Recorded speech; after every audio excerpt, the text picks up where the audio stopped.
nephritis it is, or pyelonephritis as well.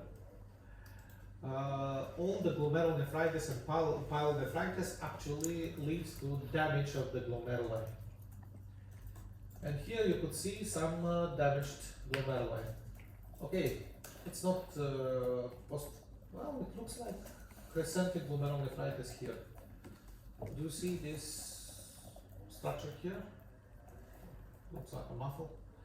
So it's like crescent over here. Here there is another thickening of the bowels capsule. Here there is some something like a blood cloth in here, and some of the glomeruli, they have transformed into these fibrotic hyaline structures. And if you take a look at those, you could see that nearly 50% of the glomeruli actually are destroyed. That means that the capacity of this kidney is only 50%. So that kidney, if it is 50%, it has about first degree of the chronic renal failure. Okay, you know that the kidneys, they have a very great capacity to work. Even if you remove one of the kidneys, the other one is enough to sustain the normal function of the kidney. So it needs over 50% of the kidney to be destroyed in order to have kidney failure.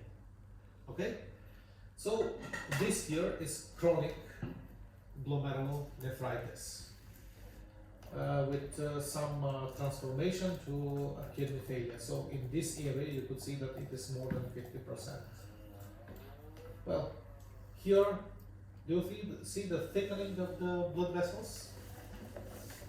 This such thickening of blood vessels is typical for changes in hypertension. What is the relation between chronic renal failure and hypertension? Arteriosklerose. Yes, actually not atherosclerosis, but you know, you have glomeruli that have chronic changes. You still got fibrosis there. That means that the filtration through that glomeruli would be obstacled. You know that we have two blood vessels that go in and out of the glomeruli. This is the afferent and efferent arteriole. You remember? So we have afferent arteriole that brings blood. It has certain pressure, and in the efferent arteriole we have lower pressure.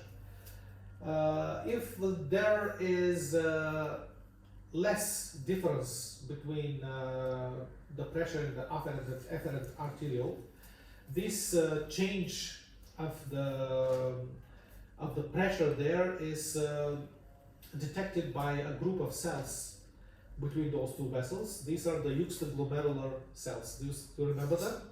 So if they detect such a discrepancy between the pressures there, they start to produce renin. So if there is no sufficient blood pressure in the afferent arteriole, they produce renin that cleaves angiotensin 1 to angiotensin 2 and actually causes hypertension. That's why in all of the chronic kidney diseases, there is secondary hypertension. This is the symptomatic hypertension. All patients with kidney diseases, they have hypertension.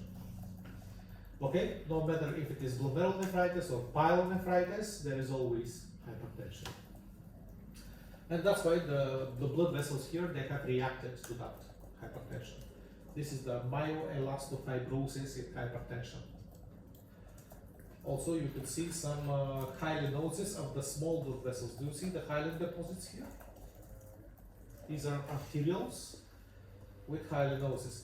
Maybe some of that hyaline that is in these glomeruli is also due to these hypertension changes. Okay? And in this kidney, actually I see that there is a lot of pyelonephritis here. Why do I call it pyelonephritis? Because there is lymphocytic inflammation in the interstitium. Yes? And also in some of the tubules, you could see this retention of this proteinous fluid. This is also a result of the pyelonephritis. We call this thyroidization of the kidney, because these dilated tubules full of protein, this is actually the chronic pyelonephritis changes. Okay, I think that the time's up. Do we have some more time? 15 minutes, I think. 15. 15, 11:15. Okay, good. So we could finish with